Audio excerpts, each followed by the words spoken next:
je lance cette année avec l'agence Hopscotch Africa ce pavillon des lettres d'Afrique qui a comme vocation de fédérer, de rassembler et d'aider les pays africains à donner de la visibilité à ses auteurs et à sa littérature. Nous sommes plutôt contents pour cette conférence de presse puisque aussi bien nos partenaires que les journalistes ont répondu présents à l'appel, sont venus nous soutenir, nous écouter.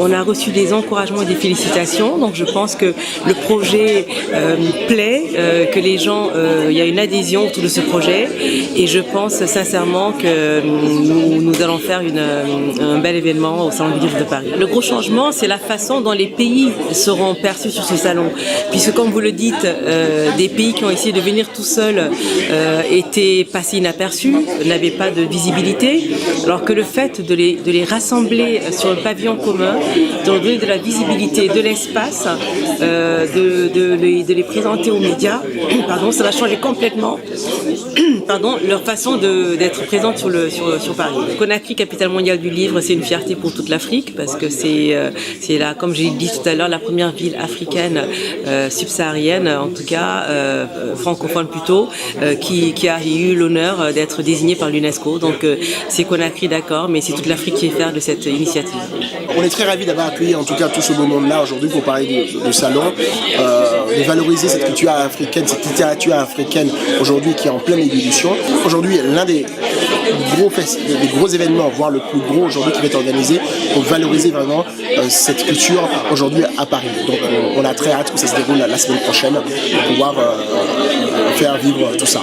C'est effervescence, ébullition, volonté de nombreux auteurs africains qui ne se découragent pas depuis des années et qui continuent à valoriser aujourd'hui notre patrimoine africain. Lire et écrire l'Afrique, c'est redonner la dimension on dit que l'Afrique est le berceau de l'humanité, c'est redonner toute la dimension justement littéraire, conforter cette culture orale qu'a l'Afrique dans la littérature. Et je trouve que le pavillon d'Afrique, cette initiative est tout à fait possible et tout à fait grand, qu'on doit tous se mobiliser derrière cette initiative pour valoriser justement la littérature africaine. On dit toujours tout seul on va vite, ensemble on va plus loin. Je pense qu'aujourd'hui, au XXIe siècle, il est temps de se mobiliser pour que l'Afrique et nos auteurs, en tout cas africains, aient la possibilité d'avoir, de pouvoir se vendre à l'extérieur, que les éditeurs africains soient reconnus dans leur travail, qu'il y ait une fédération du livre autour de l'Afrique.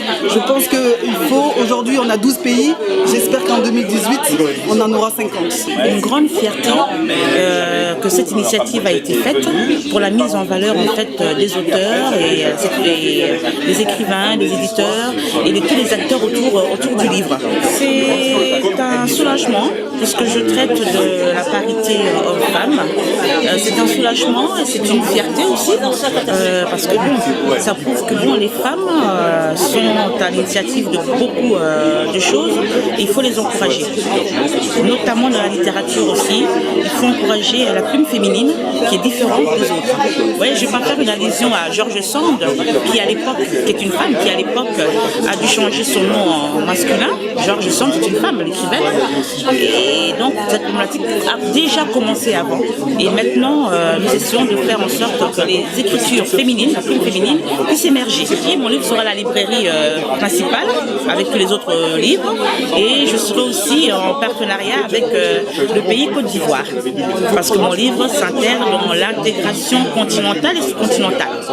Donc, tous les pays qui ont signé les accords de Maputo d'ailleurs. Voilà.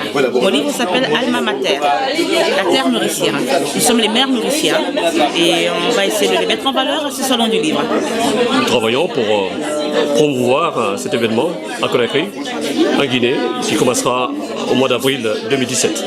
J'ai un très bon sentiment et un sentiment d'honneur et aussi de joie parce que nous devons être là où se passe l'événement pour porter notre pays, mais aussi la culture d'Afrique, puisque la Guinée, capitale mondiale du livre, c'est un événement pour la Guinée, mais aussi pour l'Afrique, pour montrer au monde la culture du savoir et aussi la possibilité de donner à tout le monde de lire, apprendre et accéder au savoir. L'ambassadeur a pour mission de porter cet événement dans le monde entier dans tous les circuits intellectuels et aussi dans les entreprises et aussi dans les institutions. Depuis ma nomination, j'ai pu signer des conventions avec beaucoup d'institutions françaises et européennes. Nous avons travaillé avec la BPI, la Bibliothèque publique d'information. La mission principale de l'ambassadeur, c'est promouvoir, c'est trouver des sources de financement, c'est trouver des livres, c'est signer des accords avec les institutions pour la formation des personnes qui vont travailler dans les points de lecture et dans la bibliothèque. Et c'est ce que nous faisons. Oui, Conakry est fin prêt à prendre part à cet événement et à organiser cet événement plutôt, puisque le gouvernement est aussi alerte. D'ailleurs, le président de la République a pensé mettre en place un décret d'utilité publique que nous avons reçu et vraiment accepté avec joie, puisque c'est aussi l'occasion de dire à tout le monde que le savoir et l'excellence est pour tous, mais il faut le construire, c'est un travail à faire. D'ailleurs, pour que nous soyons rapides dans l'exécution des points de lecture et des bibliothèques, j'ai moi-même fait une proposition à M. le commissaire général pour porter à l'Assemblée nationale, afin qu'on mette en place une loi de la République pour obliger toutes les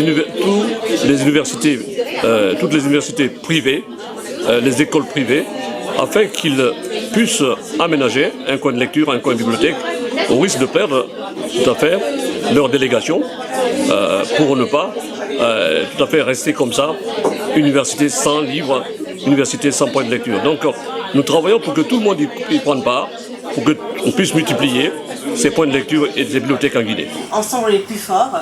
Quand les pays africains viennent tout seuls, on l'a vu, la Guinée a essayé de venir toute seule, la Côte d'Ivoire a essayé, c'est des petits espaces, c'est au fond du salon. On a eu la chance avec le Congo et les dépêches de Brazzaville d'avoir donné envie aux autres pays de venir par eux-mêmes.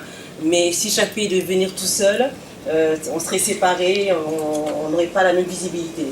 Cette Afrique des lettres réunie, c'est la première fois, même s'il y a eu cette expérience effectivement des auteurs du bassin du Congo, qui rassemble tous les acteurs de la promotion littéraire de l'Afrique, qui a choisi une thématique de la même manière assez évocatrice, c'est lire et écrire l'Afrique, et on y reviendra tout à l'heure, avec les maîtres mots qui sont l'éducation, la jeunesse, la formation.